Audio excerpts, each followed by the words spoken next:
Hello everyone, एक बार फिर आप सभी का हमारे यूट्यूब चैनल पर स्वागत है।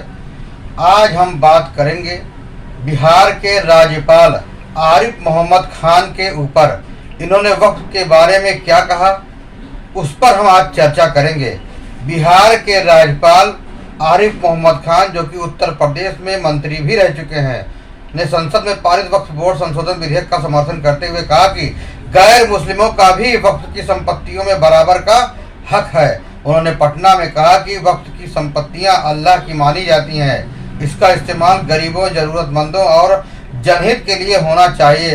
अपने दावे को लेकर उन्होंने कुरान का हवाला देते हुए कहा कि इसमें दो तरह के जरूरतमंदों, फकीर मुस्लिम और मिस्कीन गैर मुस्लिम का जिक्र किया गया है। हमारा लोकतांत्रिक देश है, तो प्रोटेस्ट आप नहीं चाहते कि ना हो? आप क्या चाहते हैं? मतलब आप चाहते हैं हमारे देश में कोई प्रोटेस्ट ना हो? अरे भाई, लोकतांत्रिक समाज है, हर किसी को अपनी बात कहने का अधिकार है। मुझसे क्या पूछ रहे हैं आप, वो बताइए। सर, आपके हिसाब से सर जो भी संशोधन बिल पेश किया गया और पास किया गया, मैंने शायद पहले ही कह दिया है, जो आपने देखा होगा कि मैं थोड़े समय के लिए, मेरे पास उत्तर प्रदेश में जब मैं मंत्री था तो वक्फ विभाग भी था जी। सारे मतलब पूरे वक्त उन्हीं लोगों से मिलना होता था जिनके मुकदमे चल रहे थे आपस में, चूंकि प्रॉपर्टी का मामला है और पुराना फैसला है कि वक्फ काहे के लिए है। मैं आपसे पूछ रहा हूं, वक्फ काहे के लिए? मैं अपनी प्रॉपर्टी को कहता हूं कि ये अब मेरी प्रॉपर्टी नहीं है, ये प्रभु की, अल्लाह की प्रॉपर्टी। तो अल्लाह की प्रॉपर्टी का इस्तेमाल किसके लिए, किस कामों के लिए होना चाहिए? आपसे पूछ रहा हूं, किस काम के लिए होना चाहिए? धर्मार्थ के लिए, जन कल्याण के लिए, गरीब आदमी को फायदा पहुंचाने के लिए। पटना में कितने वक्फ हैं? कौन सा वक्फ कौन सा हॉस्पिटल चला रहा है, उसका नाम बताइए। कोई अनाथालय चला रहा है वक्फ, कोई बड़ा अनाथालय। और ये ध्यान रखिएगा कि वाकिफ वक्फ करने वाला एक विशेष समुदाय का हो सकता है, लेकिन वक्फ का जो फायदा है, आप कहें तो मैं कुरान की आयत भी कोट कर सकता हूं, इन्नमा सदकातु लिल फुक़राए वल मसाकीन। गरीब कमजोर आदमी के लिए दो शब्द प्रयोग किए गए हैं, फकीर और मिस्कीन।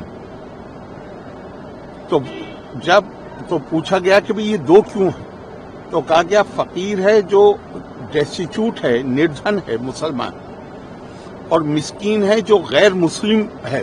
दोनों का बराबर का अधिकार।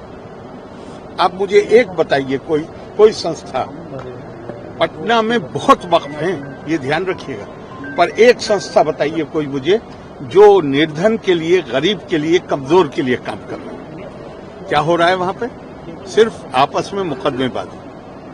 वक्फ अलल औलाद को तो कानूनी तौर पे गैर इस्लामी जो मैं प्रॉपर्टी कह रहा हूं, मैं कहता रहा हूं कि ये अल्लाह की है, लेकिन फायदा मेरी औलाद उठाएगी, तो इसको तो गैर इस्लामी, सारे मुसलमान मुल्कों में गैर इस्लामी है। हिंदुस्तान में भी प्रिवी काउंसिल ने गैर इस्लामी इसको कहा था कि ये गैर इस्लामी। लेकिन जिन्ना ने एक्ट लाके 1913 में बिल लाके, उसका नाम ही है वैलिडेशन, मतलब ये गैर कानूनी है, लेकिन हम इसको कानून बना रहे हैं। अब इसके बाद क्या होना चाहिए, ये तो आप तय करिए।